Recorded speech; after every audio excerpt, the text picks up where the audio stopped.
welcome to my channel. What are we doing today? Today is the day we're going to be looking at comparing and contrasting these different types of gouache. We're actually looking at 4 different types of gouache. We're looking at the Turner designer gouache. We're looking at the Winsor Newton designer's gouache.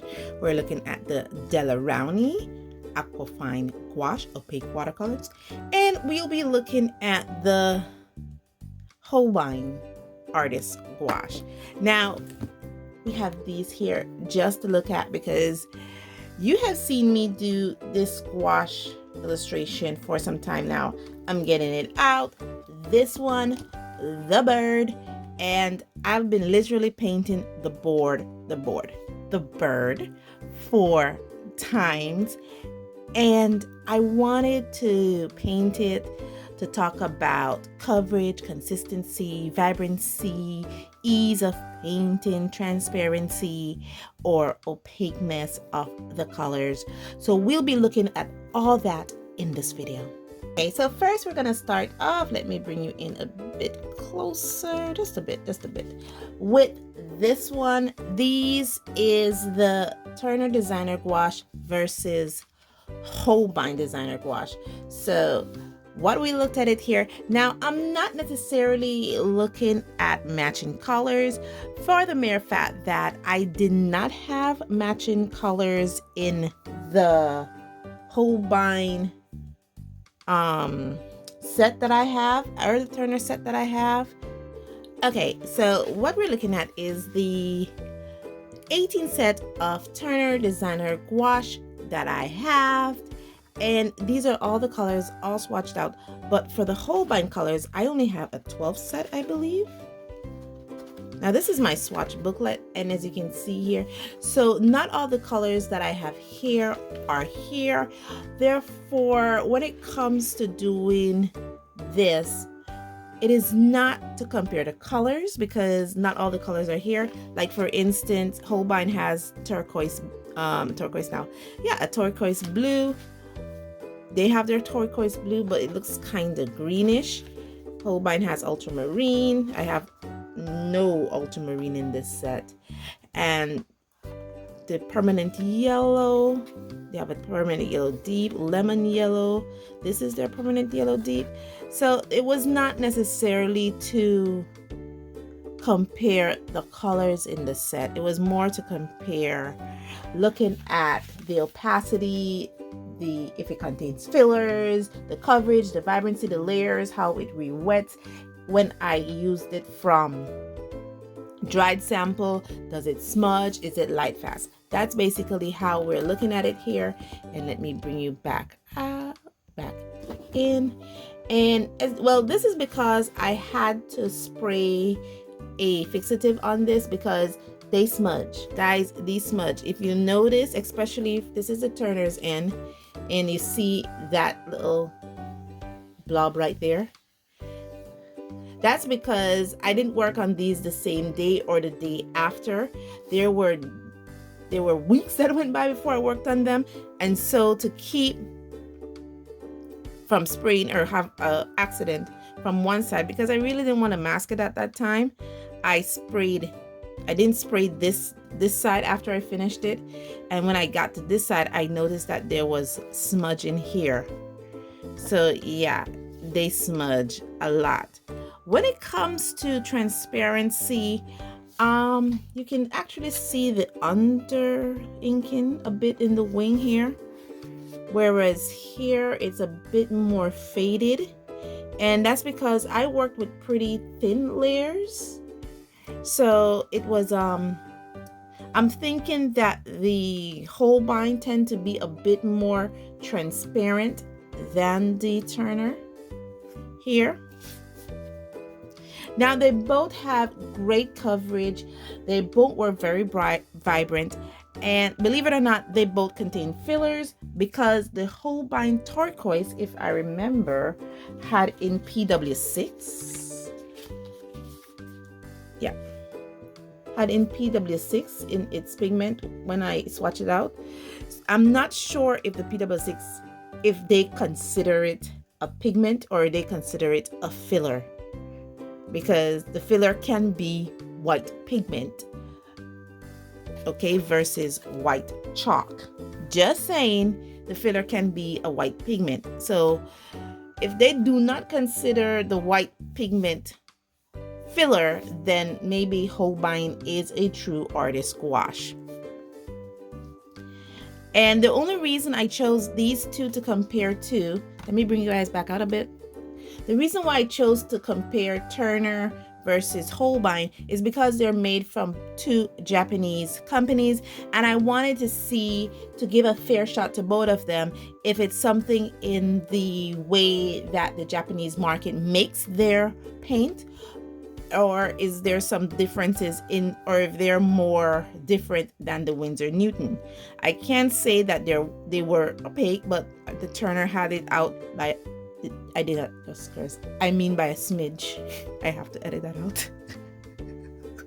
I did not just curse, guys. I was mean by a smidge. And that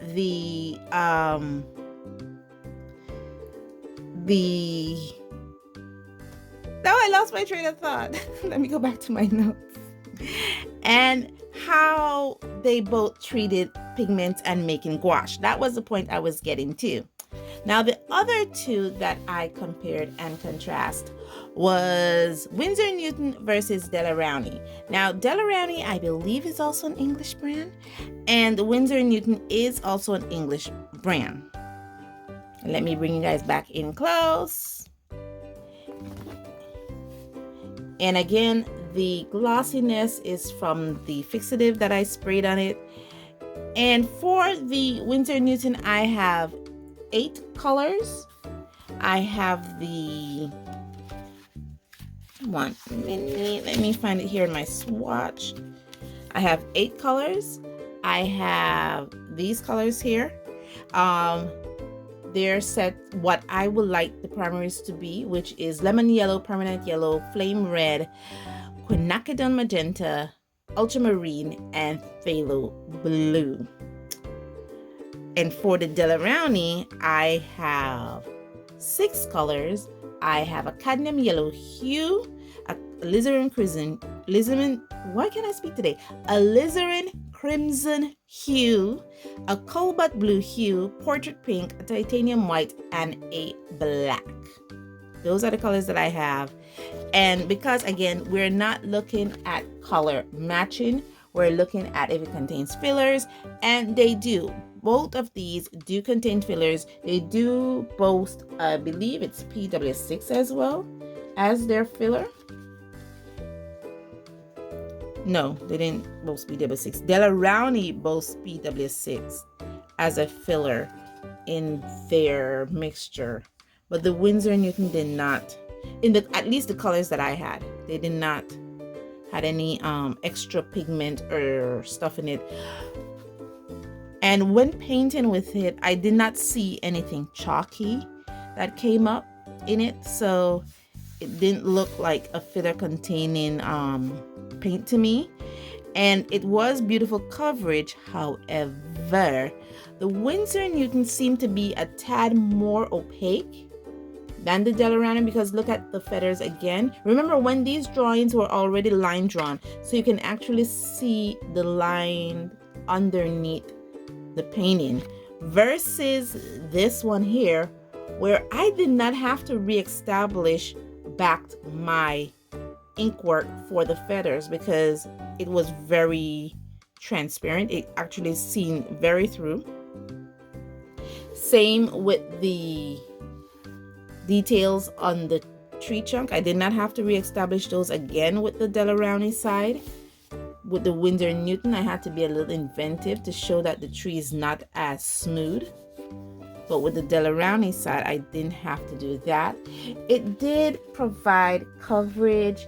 It did, to me, it wasn't vibrant. I mean, maybe to you guys on camera, it looks very vibrant. But to me, the Winsor Newton side does have a tad bit more vibrancy than the Delarowney side. And it smudged. It did smudge a lot, because I remember what I was doing I believe it was a swatch sheet I was doing, the swatching, I remember seeing smudges on this side of there. You see that? This is some of the flame red that is on the Winsor & Newton side. So there was smudging that occurred. You can see smudges from ultramarine, and this is not because it didn't dry properly, this is because it smudged properly. So even my swatch reference, I had to spray fixative on it because there was massive amount of smudging on this. Okay, so this is my workbook, and basically we're going to be discussing this workbook today. And because in this book have all my color mixing, I try to mix only the primaries in this book. I try to look at what consistency I like working with. I mix it with its white here, and let me bring you guys back in a bit. Yeah. And for you guys to notice that. Now, I was going to do a neutralizing test to see how I can neutralize the colors. Unfortunately, I only did that with the Delarowney side, with the Delarowney thing, and then I forgo this exercise here. And then I did an illustration. Now, I did this illustration before I brought this to you. So I had before I brought these to you, I did the illustration already, okay?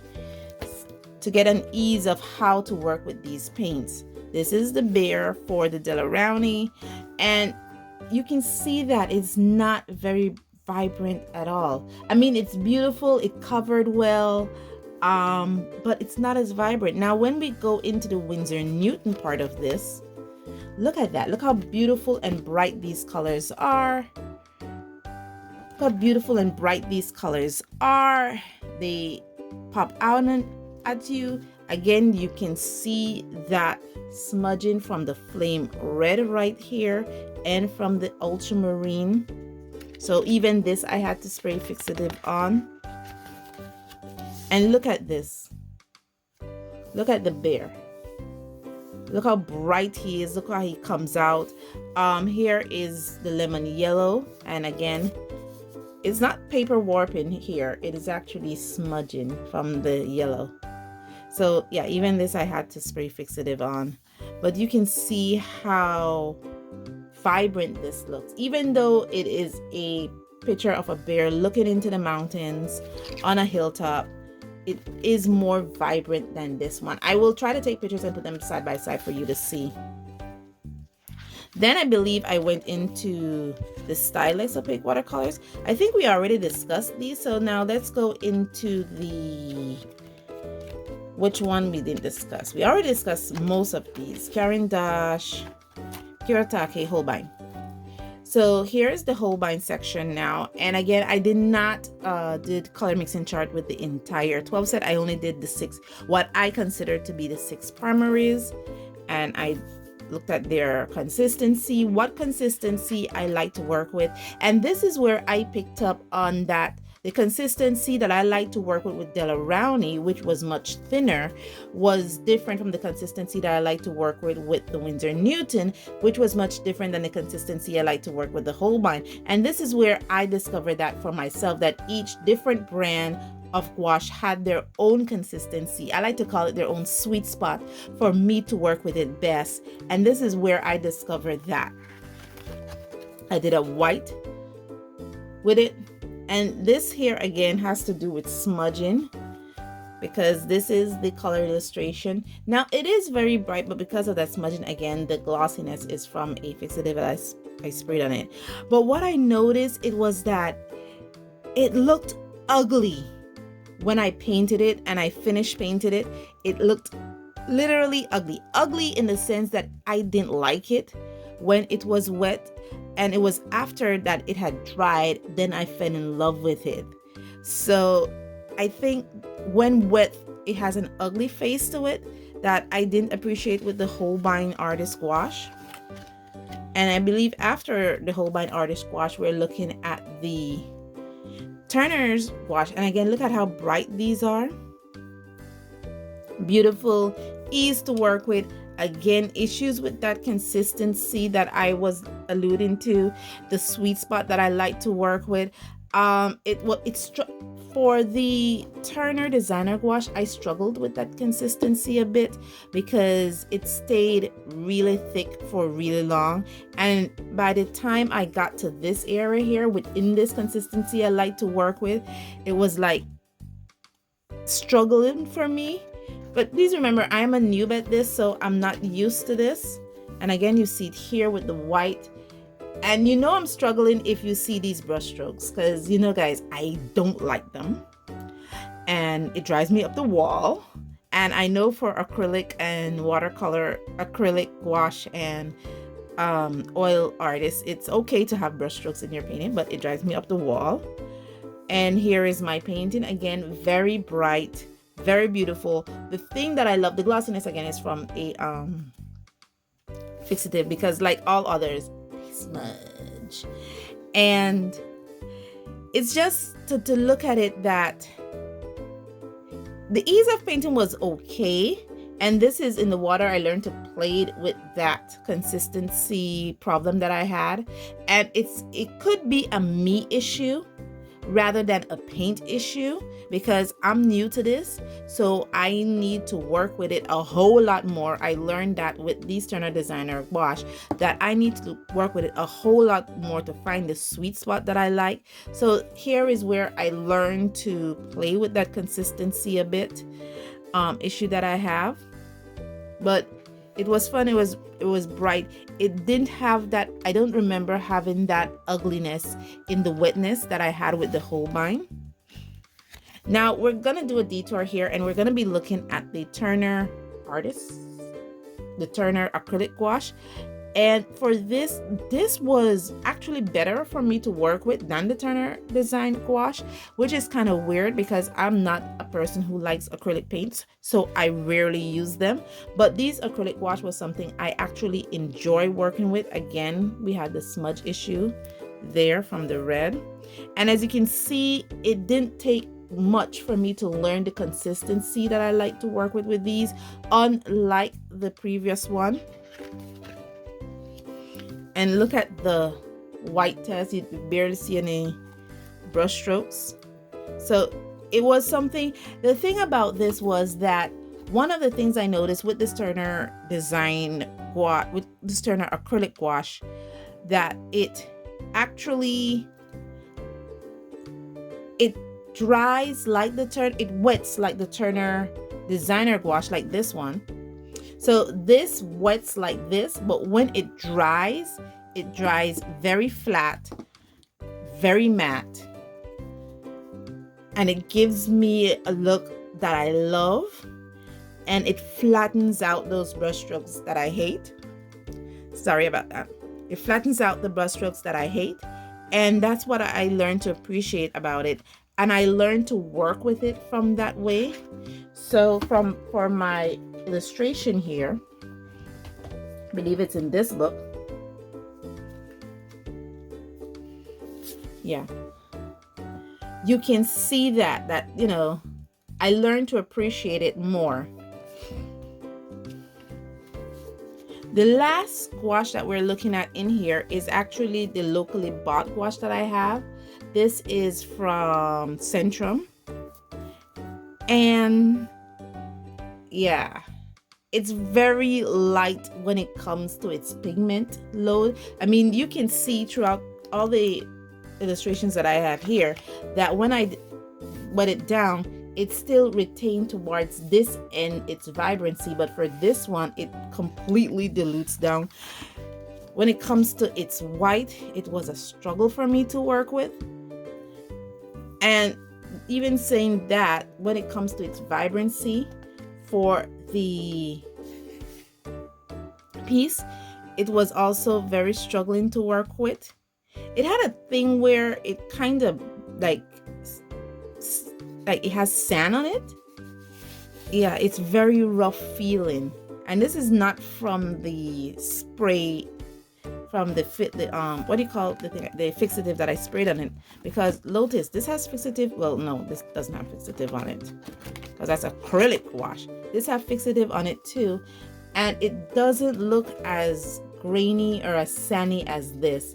And I think I struggled with the most with this one, which is my locally bought gouache, is that it was this pigment issue that it had, because I was already used to working with these paints that had high pigment or vibrant load, that when it came to this one, which its vibrant load or pigment load was not as much as these other ones that I have next to me here, I kind of struggle with it a bit. Now, I'm not saying it's unworkable, guys. I'm just saying I struggled with it, and I have to go back to learn how to work with this one. The best way I learned to work with this one, well, not for this tube, but is to put them in little bottles like these and use them like I would use the Caran d'Ache Gouache Studio or an opaque watercolor. And I also did it, believe it or not, with the Pointer's Tempera paint. And again, I struggled with those brush strokes. And again, it had to do with pigment issues. Yeah, I struggled. And finally, when it came here, I just accepted the I did not spray any fixative on these because these didn't smudge. The goal is actually a Sargent Art Tempera paint that I have, metallic. I love how this dries, but the tempera paint that I have is from Pointer. And of course, you guys would have seen this or maybe not. And finally, this is the Holbein example here. I did the same thing with the Holbein acrylic gouache, the one sample that I have. Thanks, Jake. And how vibrant it is. And again, in my consistency, you can see in my consistency here that I'm not used to when I reach here, it's so dull or almost disappeared. So it was a struggle for me. So I'm going to be ending this portion of the video here because we still have to discuss papers. I literally used in this exploration of gouache 4 different types of papers. Each book represents a different type of paper for this exploration to see which paper was the best for me to work with. I also used different types of brushes to explore which brush was the best for me to work with. And we're going to discuss all that in a separate video the next time we come along. And we're just going to discuss those stuff. Guys, thank you so much for joining me on this journey. What an amazing journey it was. Yeah, I had a lot of gouache to my collection, looking at this deep dive into gouache, but it was beautiful to work with. It was beautiful to look at. It really expanded my artistic repertoire, and I enjoyed it. So thank you guys so much, and as always, stay safe, stay blessed, and I'll see you in the next one. Bye.